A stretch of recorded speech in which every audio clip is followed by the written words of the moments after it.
তারা একদম হাসিনা আমলের ফেসিস্ট আইনগুলি দিয়ে নির্বাচন কন্ডাক্ট করতেছে। এই ধরনের রিটার্নিং কর্মকর্তাদের দিয়ে যদি তারা আগামী ইলেকশন কন্ডাক্ট করতে চায় তাহলে একটা ফেয়ার ইলেকশন তারা করতে পারবেন। অ্যাকসেপ্টেবল ইলেকশন লাগবে, এটার বিকল্প কিছু নাই। আমরা আসলে এই ইলেকশনকে কোনোভাবে প্রশ্নবোধকের নিচে রাখতে পারবেন। যে আমাদের ভোটারদের আপনারা অ্যাপিয়ারেন্স দেখলে বুঝবেন যে এরা কতটা ইনোসেন্ট। তাদের কাছে গিয়ে পুলিশ যখন তাদেরকে জেরা করেছে, তারা ভয়ে বলছে যে আমরা হাসনাত কাইমকে চিনি না, কিংবা তার পক্ষে আমরা স্বাক্ষর করি নাই। এবং 6 জনের মধ্যে কেবলমাত্র 2 জন আমাদের সাথে যোগাযোগ করছে, বাকি 4 জন এখনো পর্যন্ত এলাকায় নেই, তারা ভয় পাইছে। তো এইটা নিয়ে পরবর্তীতে আমরা আপিল করি এবং আজকে এই 2 জনকে যেহেতু আমরা ট্রেস করতে পারছিলাম, এই 2 জনকে এই নির্বাচন কমিশনের সামনে উপস্থিত করাই এবং নির্বাচন কমিশন তাদেরকে দেখে তাদের আসলে পরীক্ষা করে এই সিদ্ধান্ত নিয়েছে যে আসলে আপিলটা তারা অ্যালাউ করেছে, আমাকে এই নির্বাচনে অংশ নেওয়ার সুযোগ দিয়েছে।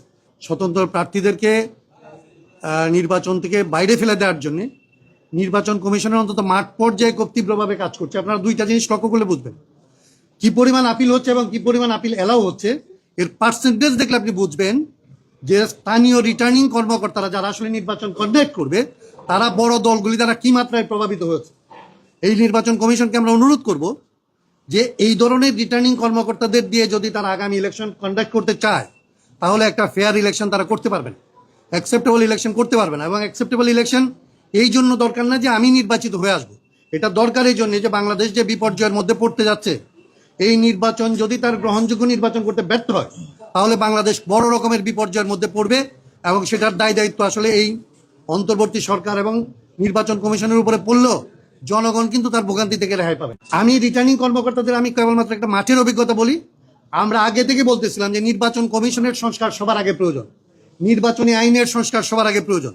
বাংলাদেশে সবচেয়ে কম সংস্কার হয়েছে কিংবা এই নির্বাচন কমিশন কোনো ধরনের সংস্কার করতে দেয় নাই, সেটা হচ্ছে নির্বাচন কমিশন। তারা একদম হাসিনা আমলের ফেসিস্ট আইনগুলি দিয়ে নির্বাচন কন্ডাক্ট করতেছে। এবং ওইখানে আপনারা দেখবেন মাঠ পর্যায়ে নির্বাচন কর্মকর্তা না, ইউনোরা নির্বাচন কন্ডাক্ট করতেছে, ডিসিরা নির্বাচন কন্ডাক্ট করতেছে।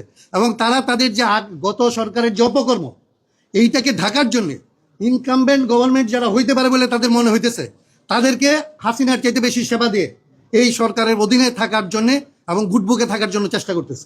এই নির্বাচন কমিশনকে আমি অনুরোধ করব যে তারা যেরকম লিবারেল ভিউ নিছে, এইখানে আসলে যেরকম আপিলগুলো অ্যাকসেপ্টেড হচ্ছে, এটা যেরকম লাগবে এখান থেকে তাদের ইয়েটা লাগবে, তাদের এই অবজারভেশনটুকু লাগবে যে তার মানে মাঠ পর্যায়ে তাদের কর্মকর্তারা কি করতেছে। সেইটা ঠিক না করতে পারলে যে তারা বাংলাদেশের নির্বাচনটা করতে পারবে না, এই অভিজ্ঞতাটা তাদেরকে নেওয়ার জন্য অনুরোধ করব এবং একটা বাংলাদেশের জন্য, বাংলাদেশের ভবিষ্যতের জন্য একটা অ্যাকসেপ্টেবল ইলেকশন লাগবে, এটার বিকল্প কিছু নাই। আমরা আসলে এই ইলেকশনকে কোনোভাবে প্রশ্নবোধকের নিচে রাখতে পারবো না।